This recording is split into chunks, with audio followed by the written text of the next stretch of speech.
Group, ¿no? Él ha hecho mucha investigación sobre Venus.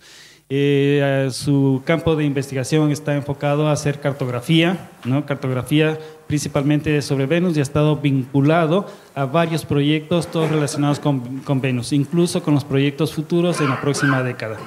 Y no quiero aburrirlos más, les voy a dejar con Iván. Para nosotros es un gusto, bienvenido. Solamente un pedido, por favor, que los teléfonos móviles estén en silencio a efectos de no molestar la intervención y a las personas que están asistiendo. Bienvenido, Iván. Gracias. ¿Me oís bien? ¿Sí? Vale. Bueno, me voy a colocar aquí para no estar en medio de la pantalla y poder señalar bien. Bueno, ya me han presentado. Luego os contaré qué es eso del Venus Science Coordination Group. Vengo a hablaros de Venus, un planeta del que no se habla muy a menudo porque, como vais a ver, ha sido un poco el planeta olvidado del sistema solar en las últimas décadas, pero que si hay una cosa que quiero que salgáis de aquí más o menos con ella clara, es que veáis lo interesante que es Venus, pues no solo por lo que nos aporta de entender otro planeta, sino por lo que nos enseña de nuestro propio planeta. ¿Por qué? Bueno, antes de empezar, este es un poco el esquema que va a tener la charla de hoy. Son como 4 partes. Primero os voy a contar un poquito, sería una conferencia en sí misma hablar de la exploración de un planeta, pero vamos a ver un poco cuál ha sido la cronología de las misiones más importantes que han visitado el planeta. Vamos a ver un poquito de la geología de Venus.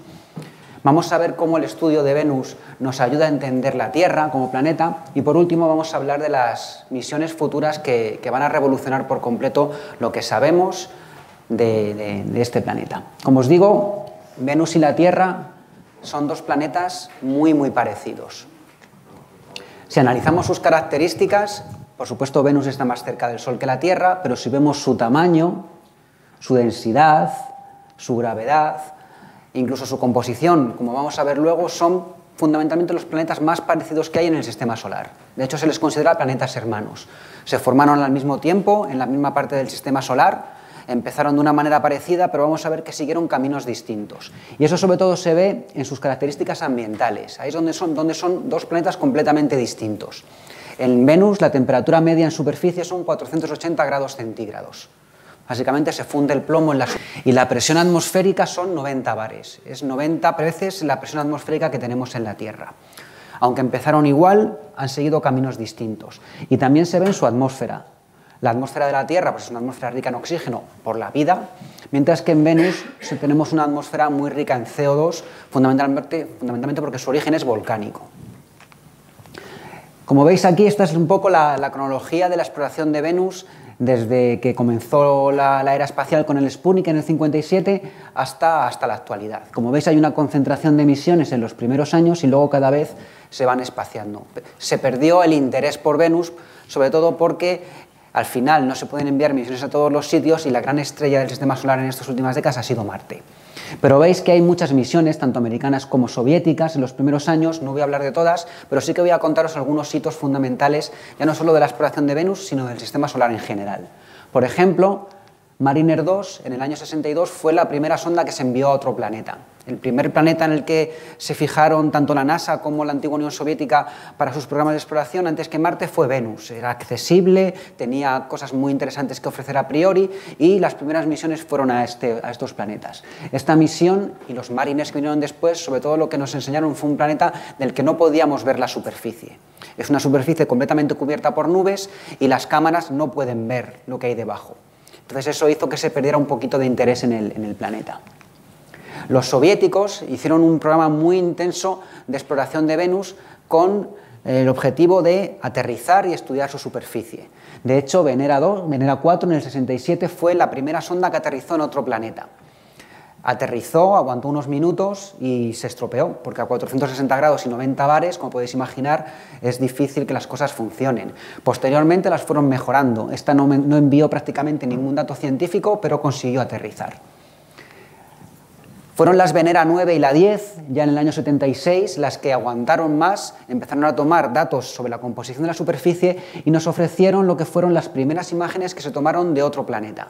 Estas 2 fotografías que veis aquí, de febrero del 76, son las primeras imágenes que tenemos de la superficie de otro mundo. Y se vio que Venus era un planeta rocoso, de composición volcánica, que en algunas partes se parecía bastante a lo que podían las volcánicas de la Tierra.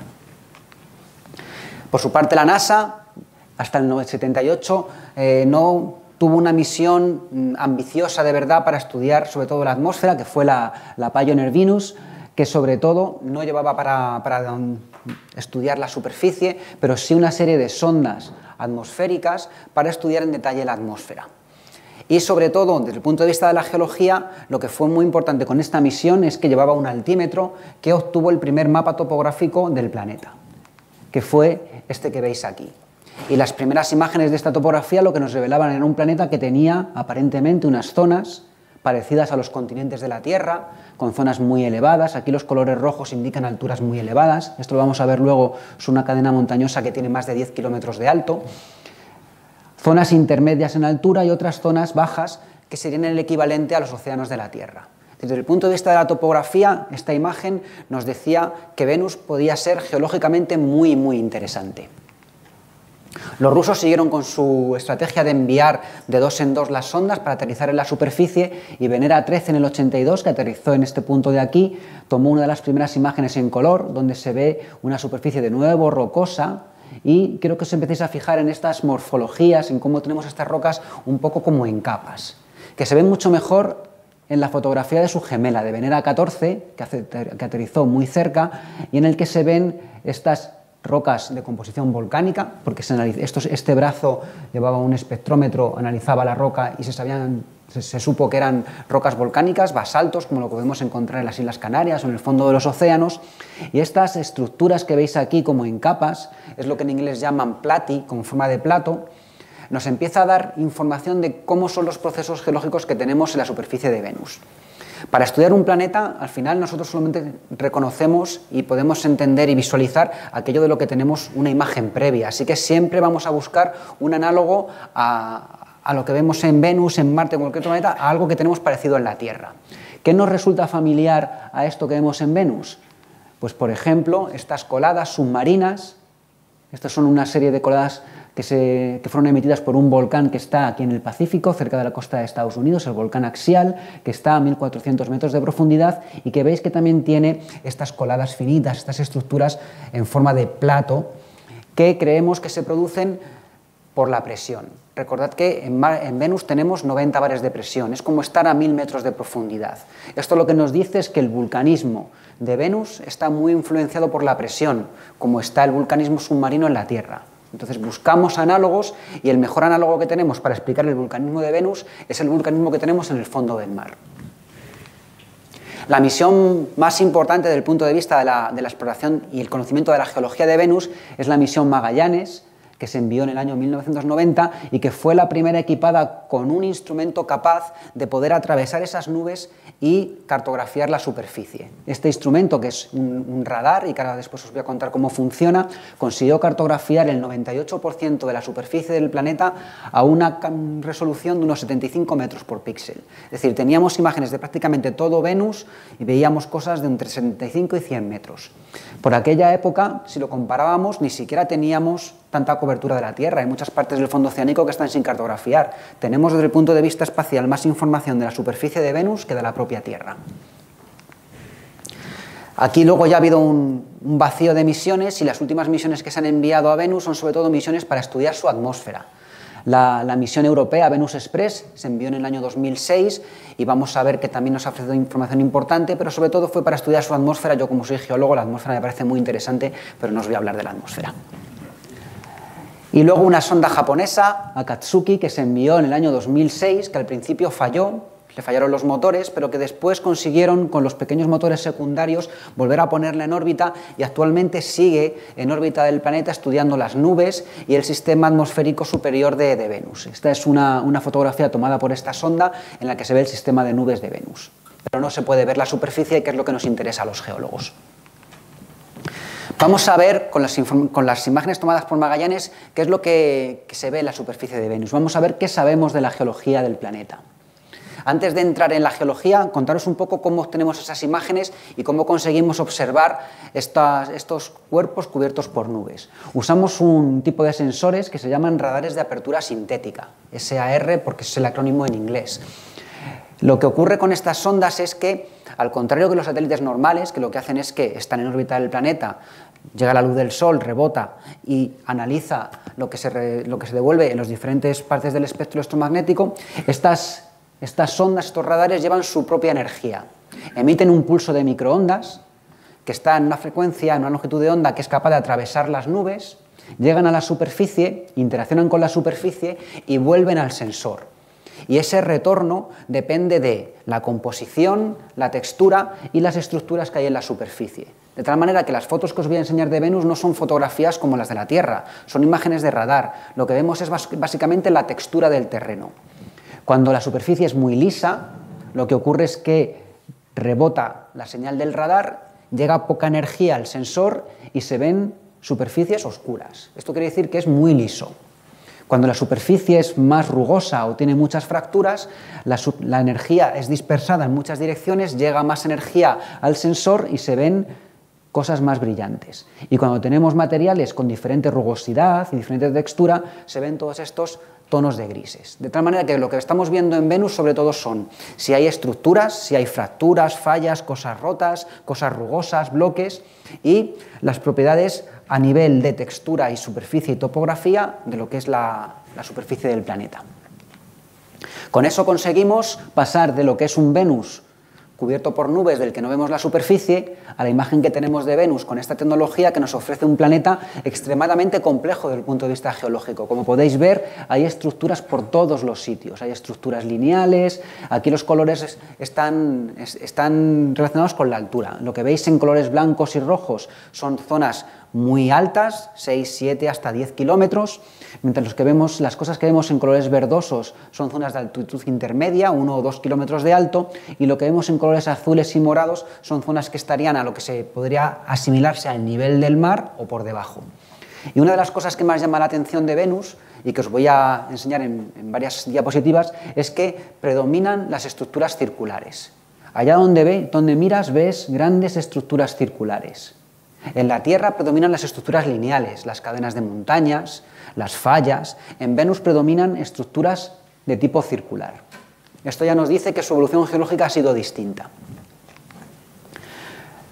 En función de la altura y de las características del terreno distinguimos varias regiones. Las tierras altas, las zonas elevadas, y luego las tierras medias y bajas que sabemos, como os voy a contar ahora, que son de origen volcánico. Vamos a ver un poco qué es cada una de estas regiones. Vamos a empezar por las tierras altas y lo que se denominan mesetas corticales, que son estas zonas que eran esos continentes, esas zonas elevadas que ya se veían en los datos de Pioneer que os he enseñado antes. Las principales mesetas corticales las tenéis aquí. Una curiosidad, en Venus todo tiene nombres de diosas y de mujeres, excepto los Maxwell Montes, en honor a Maxwell, que es el físico que descubrió todo lo relacionado con el radar, con las ondas electromagnéticas y que se utilizó para esta tecnología. Entonces todos estos nombres que os voy a poner de los rasgos geomorfológicos y de las regiones son básicamente diosas de diferentes mitologías que dan nombre a los rasgos de Venus. Entonces estas mesetas corticales, que están distribuidas por todo el planeta, tienen este aspecto. Son muy brillantes, que recordad, en radar quiere decir que son muy rugosas y que tienen muchas fracturas, tienen muchas estructuras. Les han pasado muchas cosas que ha hecho que la estructura de las mesetas esté cuarteada, esté rota en muchos fragmentos. Y luego además tiene, cuando lo miramos en detalle, cosas que son muy, muy curiosas. Vamos a acercarnos un poquito y esto es lo que se ve más en detalle cuando vemos una de estas mesetas corticales. Vemos que hay materiales más lisos, como os he comentado antes, volcánicos, vemos que hay muchas fracturas y vemos algunas estructuras como estas, que de nuevo, cuando vamos a lo que conocemos de la Tierra, nos recuerda a las antiguas cadenas de montañas que tenemos en nuestro planeta. Estos son los Apalaches, en el oeste de Estados Unidos, en el que vemos las capas dobladas y fracturadas, y esto nos recuerda mucho a lo que vemos en estas regiones altas de Venus. Este es otro de estas mesetas corticales, Alfa Regio, también veis el mismo aspecto, rugoso, brillante, y esta meseta cortical es muy, muy interesante porque la sonda europea Venus Express, que no podía ver la superficie, sí que podía tomar datos aprovechando una ventana en una región del espectro de las nubes de la emisividad de la superficie. Esto no nos da información realmente detallada de la composición de la superficie, pero sí que nos da información para establecer ciertas cosas. Por ejemplo, en función de la emisividad, se veía que esta zona tenía valores mucho más bajos que los materiales que le rodeaban. Los materiales que le rodeaban sabemos que son volcánicos y que son basaltos, que son esas rocas oscuras que podemos encontrar en las Islas Canarias. De tal manera que estas rocas que forman esta zona de Alfa Regio parece que tienen una composición distinta. ¿Cuál es su composición? No lo sabemos, pero parece que es distinta. Y de hecho se piensa que podría ser análoga a la de los propios continentes de la Tierra. Por ejemplo, cuando nos vamos a la sierra vemos el granito. De alguna manera esto podría ser granito, mientras que lo que le rodea sería basalto. Y estos son los montes que os he comentado antes, que están en el Polo Norte, los montes Maxwell. Esta es una cadena de montañas, la más alta de Venus, con montañas que alcanzan 12 kilómetros de altura. Es decir, hay procesos que permiten que la corteza se deforme, se estruje y dé cadenas de montañas como las que tenemos en la Tierra. Las otras zonas elevadas que tiene Venus es lo que se llaman zonas elevadas de origen volcánico, también con nombres como Beta, Temis, Atla, que como su nombre indica sabemos que son de origen volcánico porque cuando vemos las imágenes de detalle lo que observamos es que están formadas por grandes volcanes. Esto que tenéis aquí, esta es una caldera volcánica, Ozamons, y vemos que hay materiales que fluyen radialmente de esta caldera, del mismo modo que en la Tierra las coladas volcánicas fluyen radialmente alrededor de los volcanes. Y también se caracterizan por estar muy fracturadas. Esto que veis son fracturas.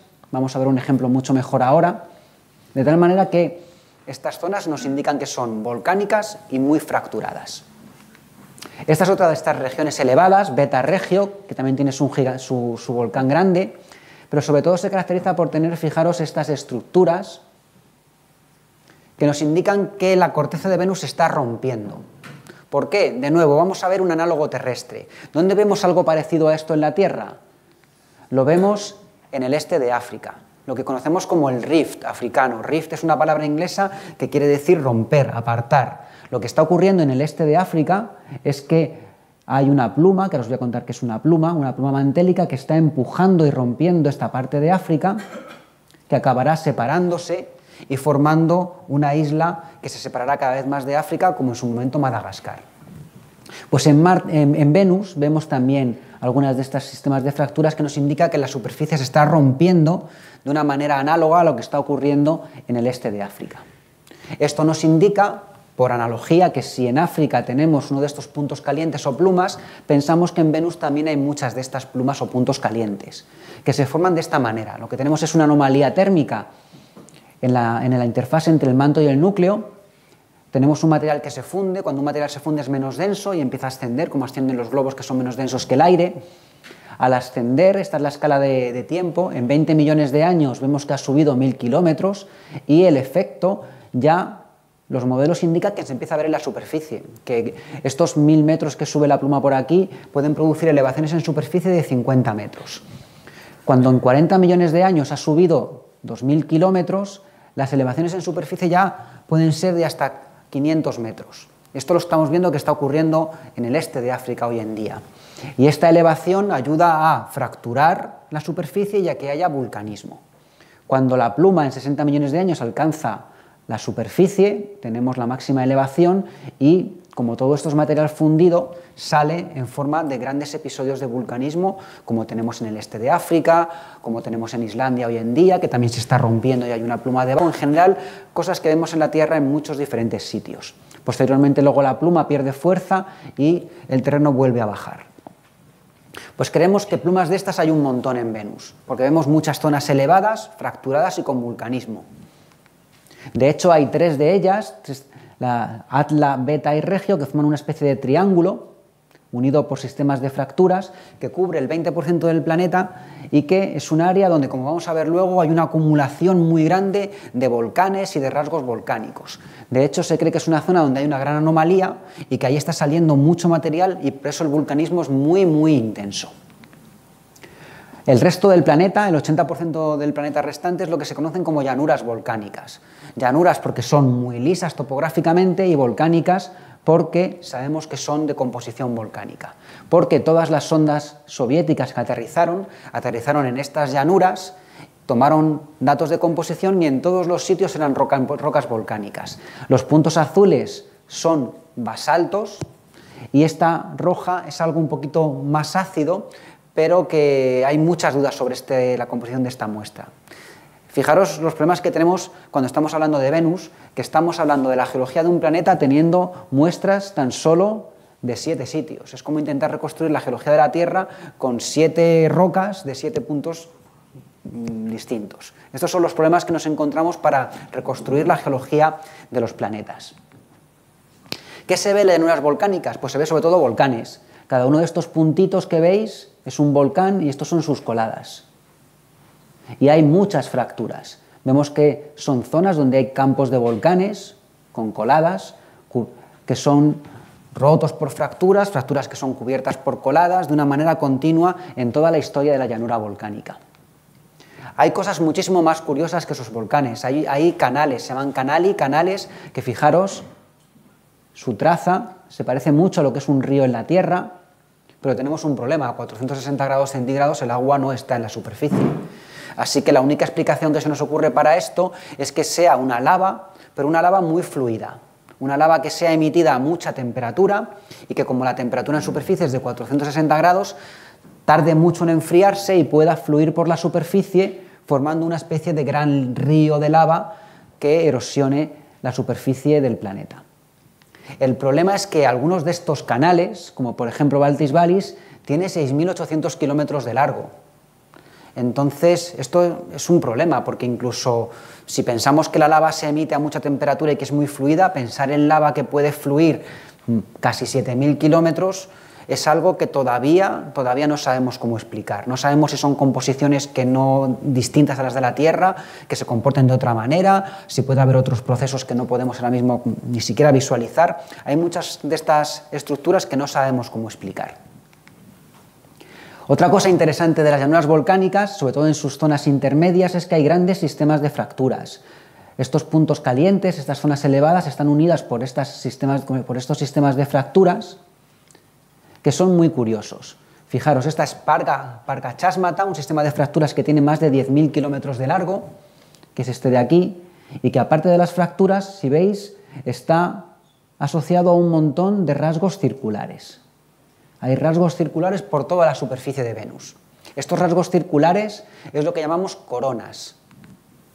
Y hay un montón en Venus. Hay más de 400 coronas, esta es la distribución en todo el planeta. Hay coronas que tienen 3.000 kilómetros de diámetro y luego hay otras que tienen 100 kilómetros. Las hay por todo el planeta y pensamos que son muy, muy importantes en su evolución, porque hay muchas, son muy grandes y porque tienen una actividad volcánica y tectónica asociada muy, muy grande.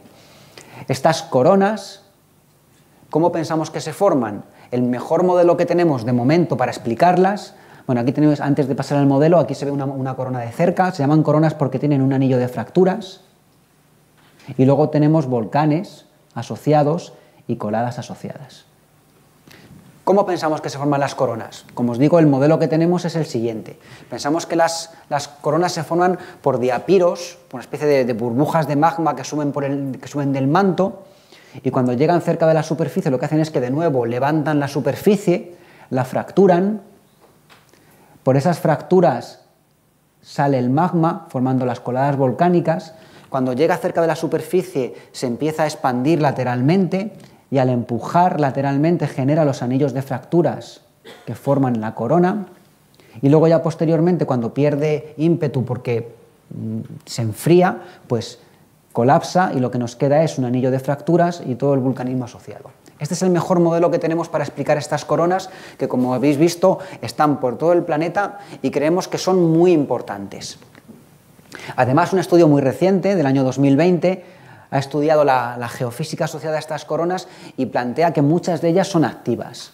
Así que puede que las coronas sea uno de los rasgos por los cuales Venus está actualmente liberando su calor, produciendo magmas, erupciones volcánicas y está de alguna manera liberando su calor interno. Volcanes. Venus es el paraíso de los vulcanólogos. Hay censados en Venus pues más de 10.000 volcanes. Aquí tenéis representados muchos, pero no todos, y veis que también están acumulados en esta zona de la zona BAT que os he comentado antes, pero veis que están distribuidos por todo el planeta. Hay diferentes tipos de volcanes, pero allá donde miras en Venus hay un volcán. Como os digo, es el paraíso de los vulcanólogos. Hay volcanes grandes, como este, Gula Mons. Aquí tenemos la cumbre y fijaros, todas estas son las coladas que son emitidas por el volcán, coladas que tienen varios cientos de kilómetros. De nuevo, ¿a qué nos recuerda esto de la Tierra? Pues a los volcanes como el Teide. Fijaros, este es el Teide con sus coladas radiales. Esta es la última erupción del Teide, la de las narices del Teide. Fijaros que aquí se ve oscura, pero si habéis estado en el Parque Nacional, esta se atraviesa con un coche. Esto es lo que se llama un mal país en las Islas Canarias, que si lo habéis visto, y aparte su propio nombre lo indica, es un terreno muy rugoso. ¿Esto qué indica? Que en el radar se va a ver brillante. De hecho, fijaros que su forma es muy parecida a la de las coladas que vemos en Venus. Si esto fuese una imagen de radar, se vería brillante, como lo anterior. Hay otras estructuras como domos, magmas que tienen que ser como más viscosos, que salen con más dificultad, que les cuesta fluir y que forman estos en inglés los llaman pancakes, tortitas, porque tienen esta morfología circular. Y luego encontramos muchos campos de volcanes. Aquí fijaros la escala, estos son 100 kilómetros, cada uno de estos puntitos, de estos granos, es un pequeño volcán. Un volcán que entra en erupción una vez y luego ya la siguiente erupción es un volcán que hay al lado. Es lo mismo que ocurre con, por ejemplo, pues de nuevo en Canarias, en Timanfaya, donde tenemos muchos volcanes y que cada uno representa una única erupción. O que es lo que ocurre, por ejemplo, en La Palma. Este último volcán que se formó ya no va a entrar más en erupción. La próxima erupción será un volcán distinto que aparecerá cerca.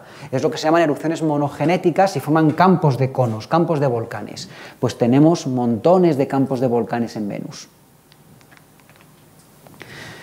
Una de las grandes preguntas de las cuales no tenemos todavía una respuesta clara es que si hay volcanes activos en Venus. Los que trabajamos en vulcanismo en Venus creemos que sí. Creemos que sí porque Venus por su tamaño tiene que tener calor interno y si tiene calor interno y lo libera tiene que haber vulcanismo y porque el sentido común y ver tantos volcanes nos dice que alguno tiene que ser activo. Pero realmente no hemos visto ninguna erupción en Venus porque, entre otras cosas, tenemos solo imágenes de esa sonda Magallanes, de esos años 90. No hemos vuelto y no hemos visto si hay volcanes nuevos, si hay volcanes con coladas nuevas. No tenemos fotos de dos momentos distintos para comparar. Pero sí que tenemos algunas evidencias indirectas de que hay volcanes activos. Por ejemplo, la sonda europea Venus Express detectó que uno de los volcanes de Venus, Sidum Mons, su emisividad, cómo estaba la superficie, nos revelaba que podía ser probablemente un material muy joven. ¿Qué material? No lo sabemos, pero haciendo pruebas de laboratorio con basaltos, con rocas terrestres y viendo cómo se comportan y cómo emiten, lo que nos dicen si sometemos esas rocas a las mismas condiciones de Venus, las ponemos en hornos y vemos cómo emiten energía, es que la edad de estas rocas volcánicas de aquí podría ser de días hasta 10.000 años. Otra evidencia indirecta de vulcanismo en Venus es que el contenido en dióxido de azufre en la atmósfera no es constante. Pioneer Venus en los años 60 detectó un pico de dióxido de azufre, luego la cantidad de dióxido de azufre bajó en la atmósfera y cuando volvió Venus Express detectó otro pico de dióxido de azufre. El dióxido de azufre se pierde. Que haya picos es porque hay algo que está inyectando dióxido de azufre en la atmósfera.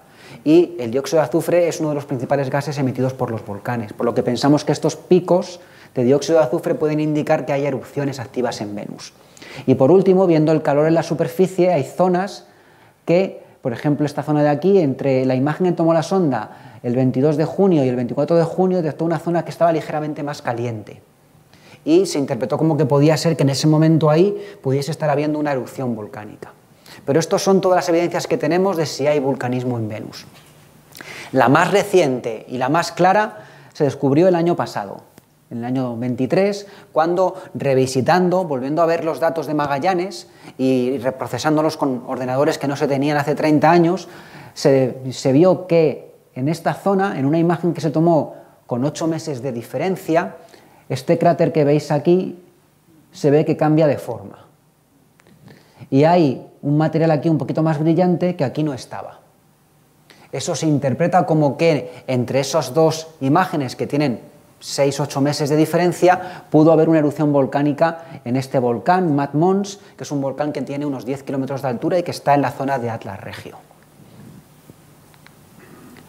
¿Por qué es importante saber si hay volcanes activos en Venus? Porque saber si hay volcanes activos y dónde están esos volcanes es la manera que tenemos de ver cómo evoluciona un planeta. Por ejemplo, la Tierra.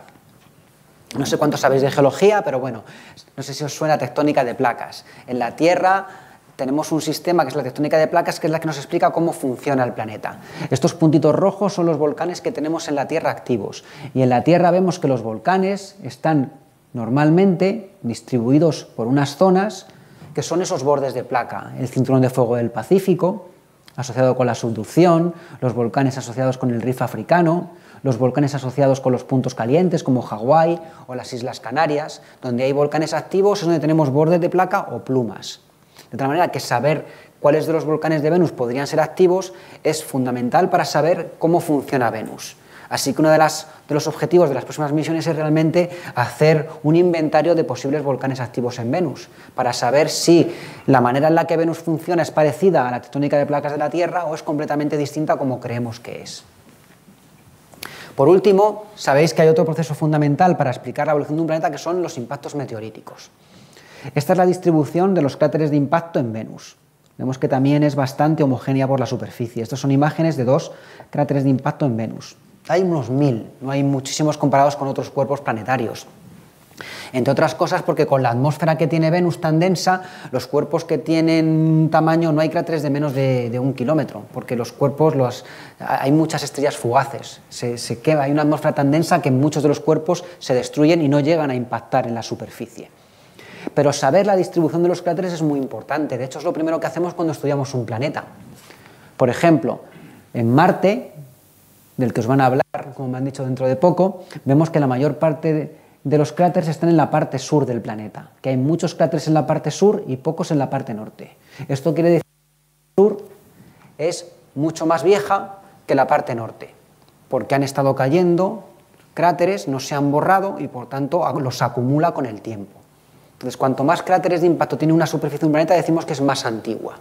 Fijaros, esto es una luna de Saturno, Encélado, que se ha detectado que hay géiseres, que está activa geológicamente. Fijaros cómo esta zona está llena de cráteres, es muy antigua y en esta zona no hay un solo cráter, que es donde están los géiseres. Está saliendo el material y cubre los cráteres y los destruye. En Venus, la distribución de cráteres nos dice poco, porque hay pocos y porque están distribuidos de una manera bastante homogénea. La primera interpretación que se hizo es que la distribución era aleatoria y que toda la superficie de Venus tenía la misma edad, que se formó al mismo tiempo y que desde entonces lo que ha sido es bombardeada por cráteres. Pero unos años después, un modelo diferente, matemático, nos decía que no era necesario que fuese una distribución aleatoria, que si por cada cráter que se forma otro se destruye porque hay un volcán que lo tapa o una falla que lo rompe o algo que lo borra, también se podría lograr esta distribución. Así que hoy en día la verdad es que no sabemos muy bien cómo es la edad de la superficie de Venus, no sabemos qué es más antiguo, qué es más joven, salvo donde podemos tener relaciones locales en el que vemos que algo está cubriendo o que está cortando. Lo que sí que estamos viendo cuando vemos los cráteres en detalle es que el 80% de los cráteres de Venus están o parcialmente cubiertos por la lava o cortados, como veis a este que le falta la mitad, por una falla que lo rompe. El hecho de que casi todos estén modificados lo que nos está indicando es que la superficie de Venus debe ser bastante joven y que está activa y que está borrando y destruyendo los cráteres.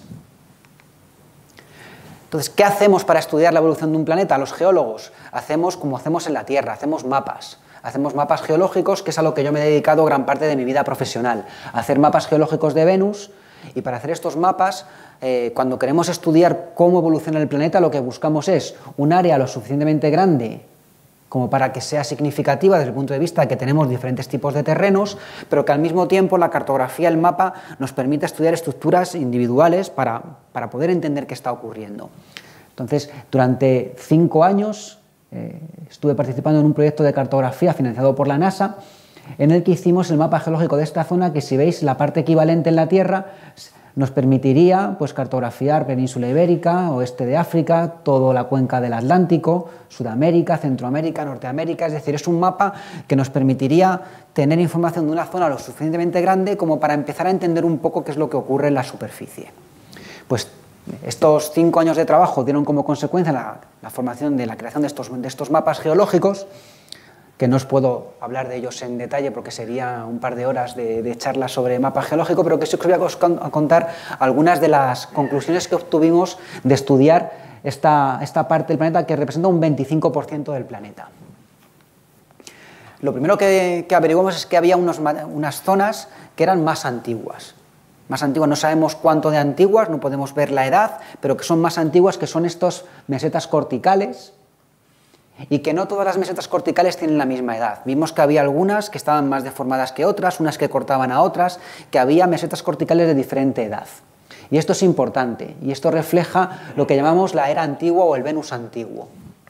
Vimos que hay la formación de una estructura, esta estructura circular tan grande que veis aquí, que es esta que tenéis aquí, que se llama Artemis, que vimos que no solamente era una estructura muy grande, sino que además tenía estructuras asociadas, estas fracturas blancas radiales, y algunas alrededor, que hacían que fuese una estructura extremadamente grande e importante en la evolución geológica de esta parte del planeta. Al mismo tiempo que se formaba esta estructura, se formaban muchas de las llanuras volcánicas de alrededor, pero también en diferentes secuencias de tiempo. Hay llanuras más antiguas que otras. Artemis, al final, cuando la ves en su conjunto, por su tamaño, lo que es el propio Artemis tiene 2.400 kilómetros de diámetro, pero todas sus fracturas, si vemos la extensión, llegan a los 13.000 kilómetros. Esto lo convierte en la estructura tectonomagmática, la estructura volcánica más grande del sistema solar. Sea lo que sea que formó Artemis, debió ser muy importante en la historia de Venus. Se liberó mucho calor, se liberó mucha energía y se formaron muchas fracturas, muchas fallas, muchos volcanes. O sea, fue un episodio, por decirlo de alguna manera, catastrófico en la historia del planeta. Estos eventos catastróficos no solo ocurren en Venus, Marte también tiene el suyo. Esto es lo que se llama la provincia de Tarsis. Este es Olympus Mons, el volcán más grande del sistema solar, 25 kilómetros de alto, y también todo esto, que fijaros que es una parte fundamentalmente bastante grande, lo que es Marte, se formó en uno de estos eventos tectonomagmáticos. Es decir, de los planetas terrestres, Marte, Venus, la Tierra, Venus tiene uno de estas crisis, Marte tiene otra de estas crisis, en la Tierra no lo sabemos. No lo sabemos porque gran parte se ha borrado por la geología reciente, pero si la tuvo en su momento es una cosa que será importante definir un poco lo que es la historia geológica de los planetas. La última era que sacamos de la cartografía de esta zona es una era reciente caracterizada por la formación de los sistemas de fracturas, coronas y volcanes y el resto de las llanuras volcánicas, pero de nuevo de manera secuencial. Vimos que se cortaban unos a otros, que no se forma todo al mismo tiempo, sino que hay actividad distinta en diferentes partes del planeta, cubriendo de lava y de fracturas en diferentes secuencias unas partes y otras. Bien, este es el breve repaso a la geología de Venus, que en una charla de una hora, pues creo que os ha quedado una idea de que es un planeta con muchos volcanes, con muchas fallas y del que todavía nos... Vamos a ver cómo aprender sobre Venus nos ayuda a entender sobre la Tierra. Bueno, de Venus y de Marte, y de todos los planetas en general, porque una cosa importante de aquellos que estudiamos planetas, que a veces nos dicen, ¿y por qué os vais a estudiar Marte o por qué os vais a estudiar Venus? Es porque cuando estudiamos la geología de otros planetas, no solamente aprendemos de esos planetas, aprendemos también del nuestro. De hecho, esto es lo que se llama planetología comparada. Estudiamos volcanes en diferentes planetas, estudiamos fallas en diferentes planetas. Es una analogía que un profesor mío hacía y que creo que es muy acertada. Es como pensar en un médico que tiene un solo paciente y que sí lo puede conocer muy bien, pero solo conoce a un paciente, o un médico que tiene varios pacientes y que al final, si trata más enfermedades, pues va a ser mejor médico. Los geólogos que estudiamos diferentes planetas, de alguna manera estamos estudiando diferentes pacientes. Y esto es importante sobre todo porque aprendemos mucho sobre la Tierra. Fijaros, esto es un poco la historia de nuestro planeta en los primeros 2.000 millones de años. En los primeros 2.000 millones de años de la historia de la Tierra, en lo que se llaman los eones ádico y arcaico, ocurren un montón de cosas que son fundamentales para lo que es la evolución del planeta. La formación de la Luna, la formación de la atmósfera, de los primeros océanos, los primeros microcontinentes, el gran bombardeo terminal que ocurrió en todos los planetas del sistema solar hace 4.000 millones de años y que fue una lluvia de meteoritos muy intensa. Un poco después, 500 millones de años, pero en la historia de la Tierra es un poco después, aparecen los primeros organismos fotosintéticos en la Tierra, se forman los grandes continentes y por último la tectónica de placas.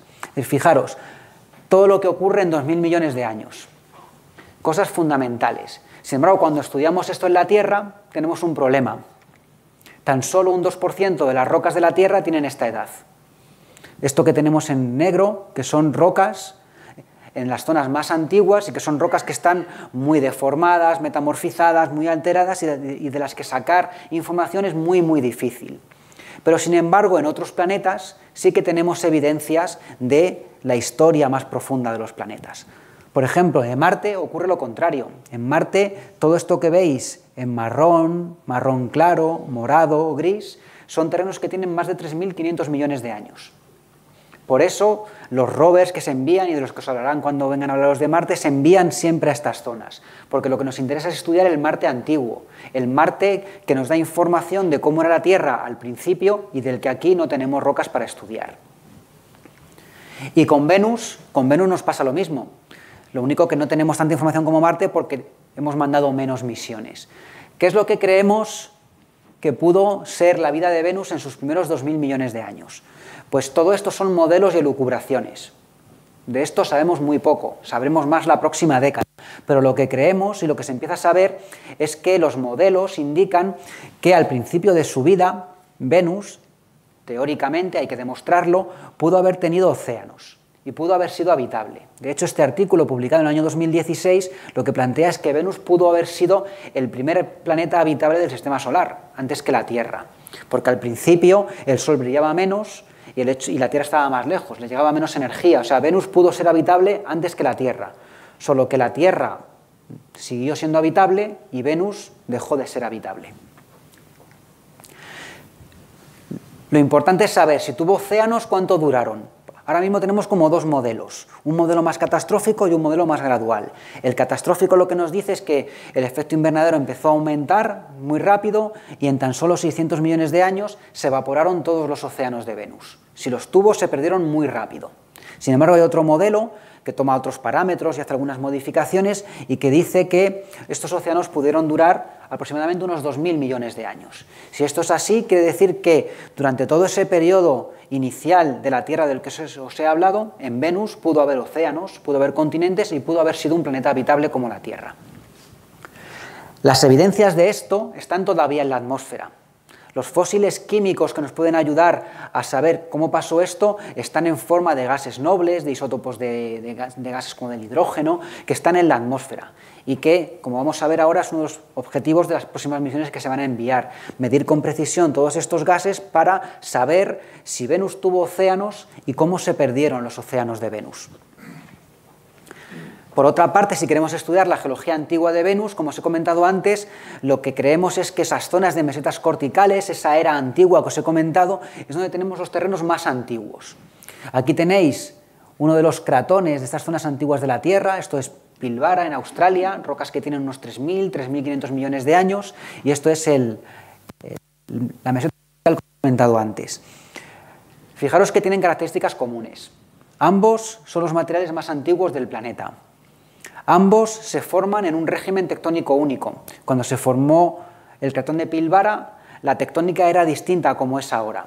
Y cuando se formó la meseta cortical en Venus, la geología de Venus era distinta a la era más reciente de Venus.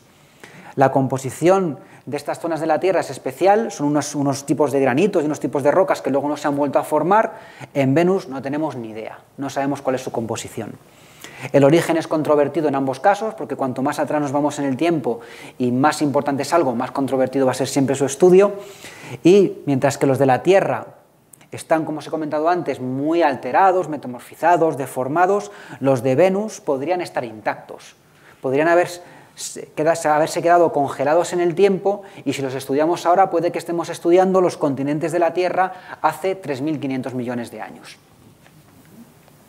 ¿Esto por qué? Porque una de las grandes preguntas que han surgido en los últimos años es el tema de la habitabilidad planetaria. El gran motor de la exploración del sistema solar en las últimas 2 décadas es, seguro que os suena el término, es la astrobiología. El saber cómo aparece la vida en el universo y si hay otros posibles planetas o satélites del sistema solar que sean habitables. Es, digamos, el tema que ha sido el motor principal de la exploración del sistema solar en los últimos 25 años y por lo que Marte ha sido como la estrella, porque es el planeta en el que tenemos más evidencias de habitabilidad y de saber si pudo, con probabilidad de que hubiese aparecido la vida. Esto es un poco lo que sabemos de los 3 planetas. En naranja tenemos la energía interna, el calor, que se manifiesta en forma de volcanes. En la Tierra hay calor desde que se forma hasta la actualidad, seguimos teniendo volcanes activos. En Venus creemos que también, Marte no, Marte hoy en día ya está apagado, su energía se consumió y es un planeta que se dice que está geológicamente muerto porque no tiene volcanes activos. En cuanto al agua, el agua en la Tierra apareció al principio y hemos tenido agua estable hasta la actualidad. En Marte sabemos que hubo agua hace entre 4.000, 3.500 millones de años, hay evidencias de ríos, de mares, como os van a enseñar. Y en Venus, pues depende de los modelos. Si hubo océanos, como os he comentado, océanos que pudieron desaparecer muy rápido, y la línea azul la tendríamos tan solo hasta aquí, o océanos que habrían durado más y que habrían llegado hasta aquí. ¿Esto por qué es importante? Porque para que un planeta sea habitable, ¿qué tiene que tener? Tiene que tener calor, energía, tiene que tener agua, toda la vida que conocemos se forma en presencia de agua, y tiene que tener una química que es la química de la vida, el famoso CHOMS, carbono, hidrógeno, oxígeno, nitrógeno, fósforo, azufre, que sabemos que estaba en Marte, que sabemos que existe en la Tierra y que pensamos que también estaba en Venus. De tal manera que lo que estamos estudiando cuando estudiamos los 3 planetas conjuntamente es viendo cuando un planeta puede dejar de ser habitable.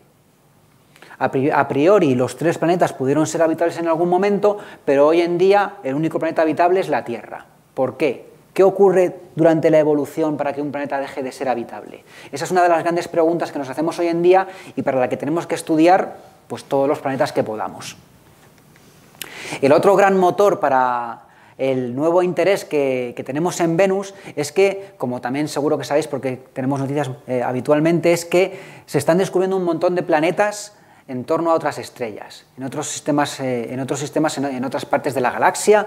Y el primero, bueno, estos son datos de la semana pasada que los bajé de la página web. Si os metéis mañana, a lo mejor ya no son 10.059, son 10.065 porque se están descubriendo planetas todas las semanas.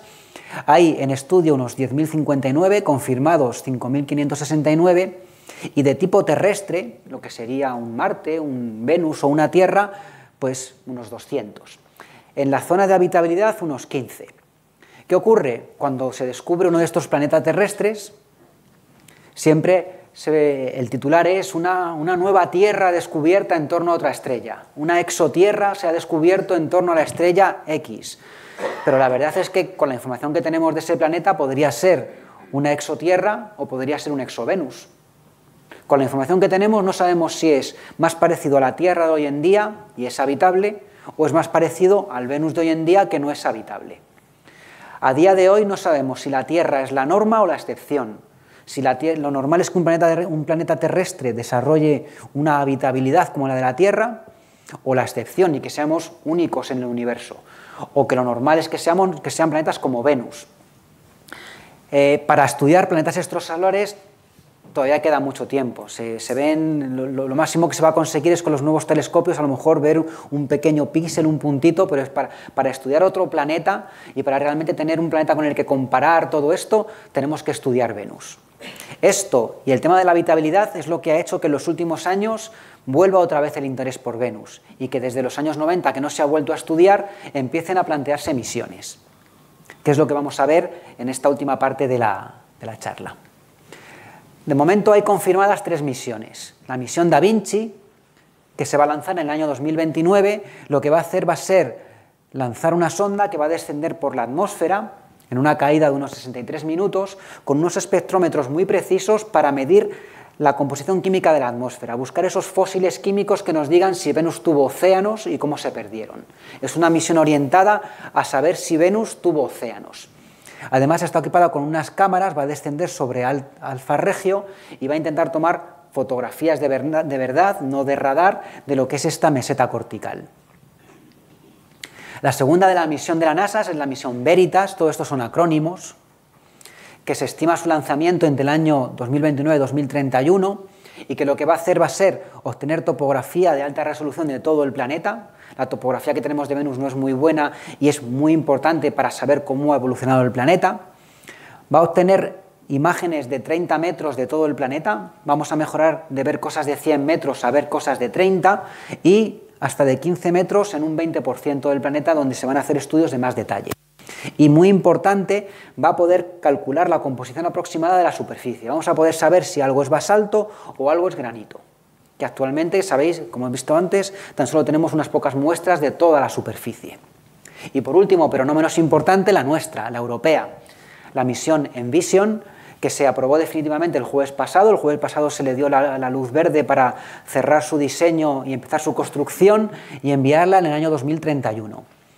Sus objetivos son complementarios, es obtener también una topografía de alta resolución, tomar imágenes, en este caso no de todo el planeta, tan solo de 1/3, pero de hasta 1 metro de resolución. Vamos a ver cosas que son de 1 metro, es un orden de magnitud más de lo que conocemos hasta ahora.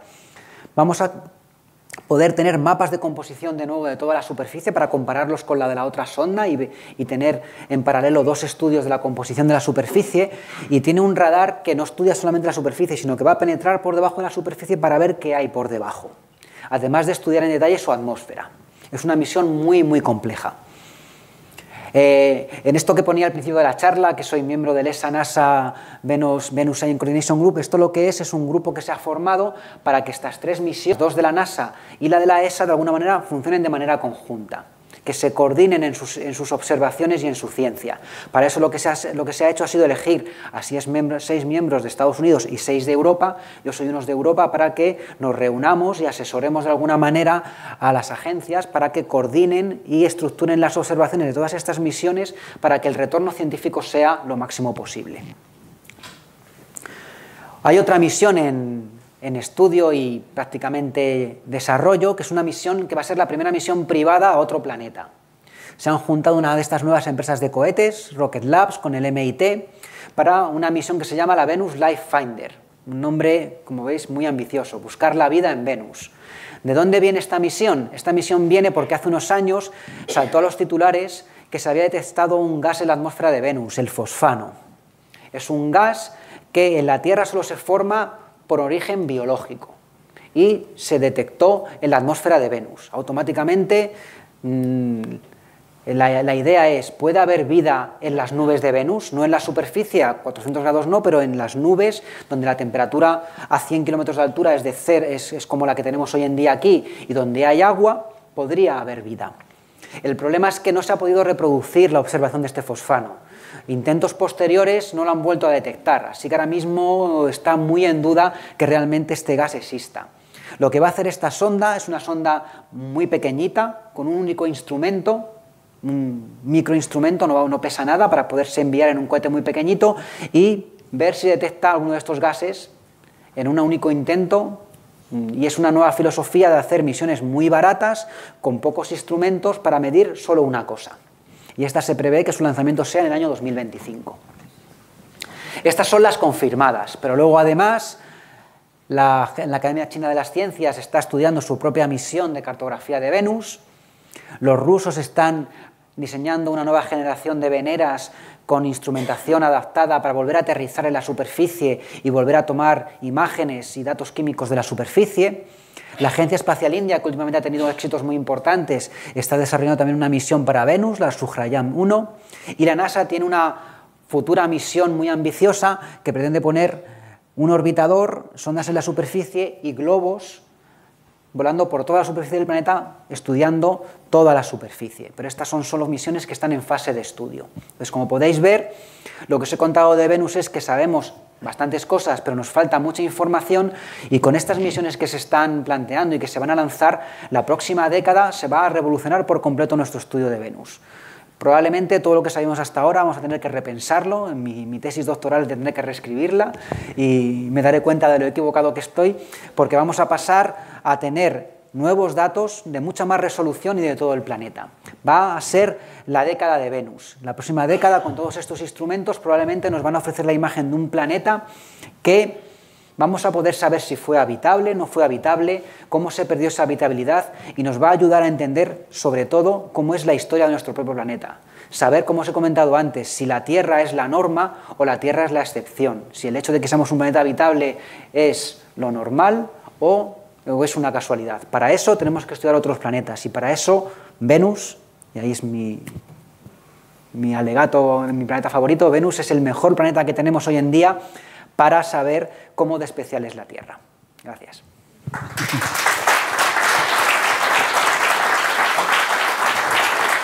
Muy bien, Iván, muchas gracias por tu charla, realmente ha estado encantadora. Vamos a entrar a la fase de preguntas. Si hay alguna persona que desea preguntar, pues levanta la mano y esperan que yo me acerque con el micrófono para que todo esté grabado. ¿Sí? Sí, hola. Hola. ¿Cuál piensas que es el vector fundamental de la diferencia tan grande que hay entre la atmósfera de Venus y la Tierra, ¿no? La diferencia tan dramática cuando los planetas son de tamaño parecido, pero ¿cuál puede haber sido el vector? La evolución geológica. Si calculamos la cantidad de CO2 que hay en la atmósfera de Venus y que produce ese efecto invernadero que hace que sea como es, si todo el CO2 que emiten los volcanes de la Tierra es el mismo que han emitido los volcanes de Venus, solo que ese CO2 de los volcanes de la Tierra, ¿qué ocurre? Que vuelve en forma de lluvia, se deposita en forma de carbonatos, las calizas, las famosas calizas que están formadas de carbonato cálcico. Si todas las calizas de la Tierra las volatilizásemos y pusiésemos todo ese CO2 en la Tierra, la atmósfera de Venus sería como la de la Tierra. Básicamente que en la Tierra, debido a la geología, ya que el agua es estable, tenemos un mecanismo natural para extraer CO2 de la atmósfera y colocarlo en forma de rocas. Siguiente pregunta. Hola, buenas tardes. Enhorabuena por la charla. Gracias. Las coronas que has explicado que son típicas de Venus, ¿se han detectado también en la Tierra, en otros planetas del Sistema Solar? ¿Es algo característico de este planeta? Sí. Y luego otra pregunta es en relación a la antigüedad de las rocas, de la composición de las rocas antiguas, que en Venus es muy evidente, es fácil de encontrar y en la Tierra no. ¿Y cuál es el motivo? Lo primero, las coronas. Sabemos que el proceso se produce en la Tierra. El problema es que en la Tierra, debido a que tenemos la tectónica de placas y todo se mueve, al parecer no tenemos el mismo resultado final.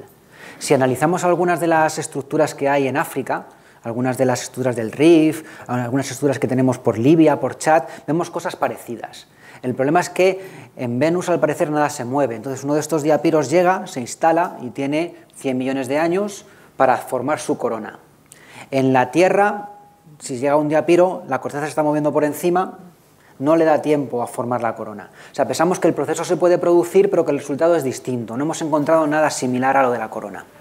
En cuanto a lo de la composición de las rocas, la edad de las rocas. De las rocas de Venus no sabemos la edad.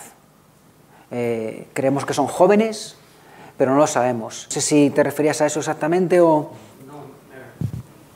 Me refería a que has comentado que es interesante estudiar Venus porque tiene rocas de no sé cuántos años, de hecho 3.500 millones. No, esas son las de Marte. Las de Venus no sabemos qué edad tienen. Vale. Lo que pensamos es que la geología de Venus, ese manto activo, esas coronas que se producen en un planeta que al parecer no tiene tectónica de placas, la Tierra no siempre ha tenido tectónica de placas.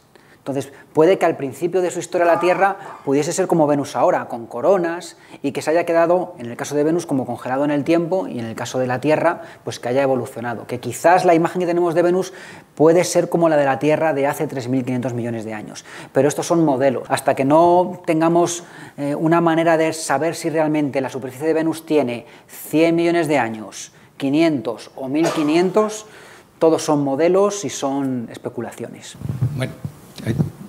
Tengo que darte las gracias por una magnífica exposición, pero mis dudas, que son muchas, son qué lástima que no hayamos podido ver todavía un volcán en erupción activo en Venus, habiendo tantos.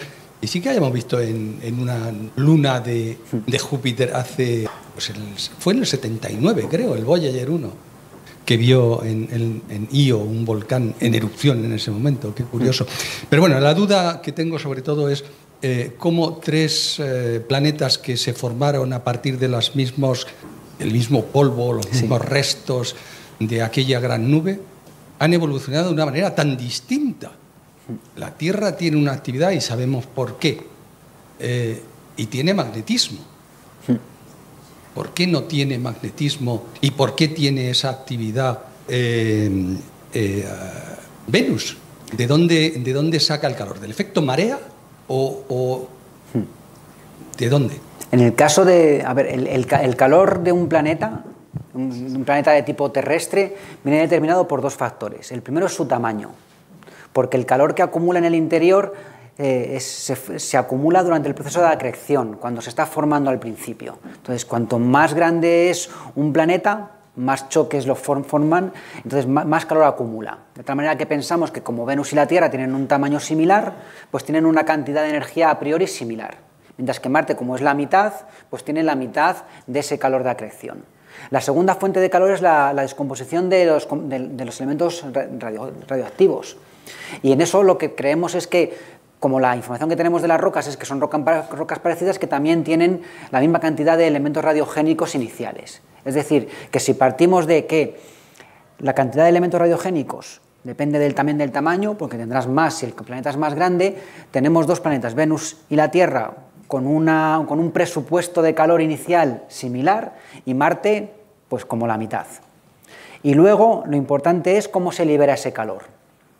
¿Por qué? Imaginad que ese Artemis que os he enseñado, ese evento tectonomagmático tan grande, supuso una catástrofe térmica, una liberación de calor que de alguna manera supuso lo que se llama una catástrofe térmica en la evolución de un planeta. Mientras que la Tierra no. La Tierra, por la tectónica de placas, lo que hace es que en lugar de liberarlo de sopetón, pues lo libera de manera más gradual, y eso hace que le dure más tiempo. Entonces, por un lado, la cantidad de calor puede ser similar, pero es la evolución geológica la que nos determina cómo se libera. En la Tierra, la tectónica de placas es muy eficiente, permite que se libere de manera continua, luego la corteza se recicla y eso hace que sea un sistema térmico muy eficiente. En el caso de Venus, no lo sabemos, porque no sabemos si esa crisis fue algo muy puntual y luego ya ha evolucionado de una manera más gradual o se quedó sin energía en ese evento. Eso es un poco las ideas que tenemos. A priori la energía depende de eso, del calor que se acumula en su formación y de su composición. Y por lo que sabemos, tienen que tener una composición parecida y a priori pues, una cantidad de calor similar. Pero cómo se libera ese calor es lo que no sabemos en el caso de Venus, y es fundamental. No es lo mismo liberarlo de manera gradual y que te dure, como en el caso de la Tierra, que se estima que tenemos energía para que haya geología otros 4.000 millones de años. Estamos como más o menos a la mitad de gastar la energía, o que si hay grandes catástrofes térmicas se libere en episodios y no sea un sistema tan eficiente. Esa es una gran duda que tenemos. ¿Qué piensas del campo magnético? El campo magnético, lo que pensamos del campo magnético es que, bueno, si sabéis, el campo magnético de la Tierra es resultado de que tenemos un núcleo externo líquido y que está en rotación. Eso es la teoría de la dinamo autoinducida. Cuando tú pones un metal en rotación, se forma un campo magnético. No os lo he comentado porque no me ha dado tiempo, pero una de las cosas curiosas de Venus es que Venus es un planeta que rota al contrario que la Tierra, y rota muy despacio. El día de Venus es más largo que su año. El día de Venus, un día es más largo que su año. Tarda más tiempo en dar una vuelta sobre sí mismo que en una vuelta alrededor del Sol. Entonces, lo que creemos es que al no tener casi rotación, no tiene ese sistema que puede poner en movimiento ese hipotético núcleo externo líquido y generar el campo magnético. La hipótesis que existe para explicar esto es que al principio de su historia tuviera un impacto que le hubiese dado de refilón y que le hubiese puesto a rotar al revés. Igual que la Tierra tuvo un gran impacto que, como no sé si sabéis, dio lugar al origen de la Luna. Estos grandes impactos en la parte inicial de la historia de los planetas al parecer son comunes, y lo que se nos ha ocurrido para explicar que Venus rote al revés y tan despacio es que al principio le diese uno de refilón y le colocase rotando al revés. El no tener rotación es lo que creemos que explica que no tenga campo magnético. Marte tampoco tiene. Marte no tiene, pero en Marte lo que no tiene es energía, o sea, se ha apagado. De hecho, hay evidencias de un campo magnético fósil, que sí que lo tuvo en su momento. Sí, muchas gracias por la exposición. Y una pregunta muy simple de un aficionado bastante lego en la materia. Has dicho que disponemos de pocas muestras de la superficie de Venus. Entonces, la información que tenemos son imágenes y análisis químicos realizados sobre el terreno, ¿o alguna de esas naves volvió de vuelta? Son todo análisis in situ. Las sondas Venera lo que hacían, tenían un brazo que se desplegaba, caía y hacía el análisis químico de esa roca. Entonces tan solo tenemos análisis químicos de 8 zonas de Venus, que es donde cayó el brazo de cada una de esas sondas soviéticas que lo analizó. No tenemos muestras, es muy difícil traer muestras a la Tierra, y lo que sí que ocurre, por ejemplo, con Marte es que hay meteoritos marcianos que han venido y que han llegado a la Tierra. En Venus es muy difícil porque está más cerca del Sol. Es más fácil que vengan meteoritos de Marte a la Tierra que vengan de Venus a la Tierra, porque tienes la influencia gravitatoria del Sol que hace prácticamente imposible que nos venga material por esa otra vía. Entonces sí, disponemos de muy poca información, y de hecho los dos grandes déficits que tenemos a la hora de estudiar Venus es que no sabemos la composición, que sí, que tenemos 8 muestras y que son 8 basaltos, pero ¿hemos tenido la mala suerte de muestrear solo 8 basaltos o es que todo es basalto? No lo sabemos. Por eso estas nuevas misiones son muy importantes, porque sí que van a hacer mapas globales que al menos nos van a permitir saber si son basalto o granito, al menos ácido básico, que eso ya de por sí ya nos va a dar mucha información. Y sí, básicamente tenemos imágenes y modelos de laboratorios con lo que trabajamos para entender cómo evoluciona Venus. Sí, recapitulando un poco para ordenar las ideas, he entendido entonces que el agua que pudo haber, se supone que prácticamente el agua que pudo haber en Venus y en la Tierra sería prácticamente el mismo. Se supone que viene por cometas. Y el vulcanismo. Y el vulcanismo, ¿no? Entonces has dicho que si se hubiese mantenido ese agua, el efecto invernadero no habría crecido de esa forma tan drástica, ¿no? O sea que si el agua fue el mismo, tuvo que haber entonces, como has dicho, un cataclismo que provocó esa evaporación brusca del agua y el efecto invernadero se disparó. Sí. Porque el número de volcanes también en promedio se supone que prácticamente puede ser similar, igual, ¿no? O sea que la tesis de Artemis tiene mucho visor de haber sido posible. Y cuando hicimos el mapa y vimos la extensión que tenía eso, de todas maneras, básicamente, y esto es mi opinión y es una de las cosas que hay que demostrar, creo que la clave en esto es saber si en algún momento Venus tuvo tectónica de placas. La tectónica de placas en la Tierra es lo que regula todo este ciclo geoquímico, todo el ciclo del carbono a escala geológica, la que regula un poco el clima de la Tierra.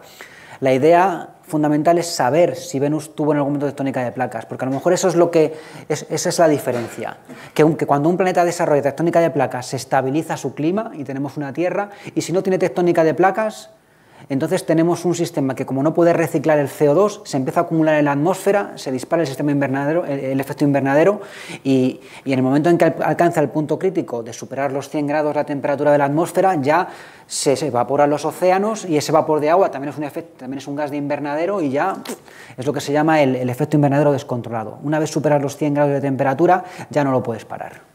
Mira, ¿cómo se utilizan los fósiles químicos que has dicho? Bueno, en la composición de la atmósfera, fósil químico básicamente hablamos de elementos químicos que hayan estado mucho tiempo en la atmósfera.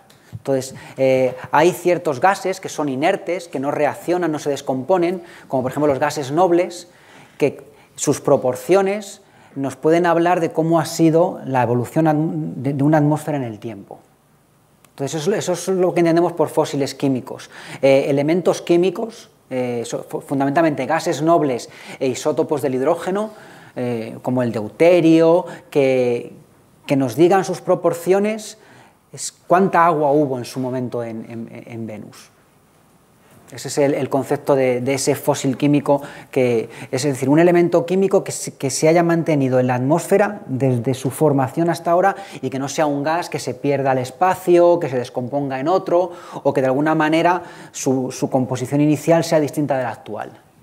Y esos son los gases, sobre todo los gases nobles. Esta sonda Da Vinci lleva una serie de espectrómetros láser que van orientados especialmente a medir la presencia y la cantidad de gases nobles en la atmósfera, porque son los gases que nos van a decir cuál ha sido la historia de la atmósfera de Venus. Una pregunta ya tengo. Dices que hay muchos cráteres por impacto de cuerpos extraños en la atmósfera, así como también hay un montón de volcanes. Los dos forman cráteres. Si solamente tenemos imágenes de Venus, ¿cómo identificamos que el cráter corresponde a un impacto o que es resultado de una actividad volcánica? Vale. Quizá por sí, el magma que se derrama. El magma, y que luego el radar, la propia imagen de radar, no solamente nos da información sobre la textura del terreno, sino que también nos da una componente topográfica. Un rasgo que sea un montículo refleja el radar de una manera distinta que un cráter. Entonces, con el tiempo, el ojo lo educas y empiezas a poder identificar también qué es una depresión qué es de lo que es un montículo.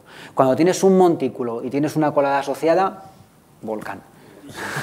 Muy bien, bueno, espectacular la charla, muchas gracias. Queremos presentarte a nuestra presidenta, Isabel Tur, que te va a hacer la entrega de un pequeño diploma y agradecerte por tu presentación.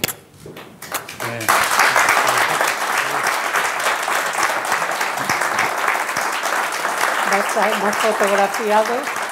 Muy bien, como siempre les agradecemos a todos su presencia, muchas gracias y les esperamos el próximo jueves con nuestra nueva conferencia. Muchas gracias.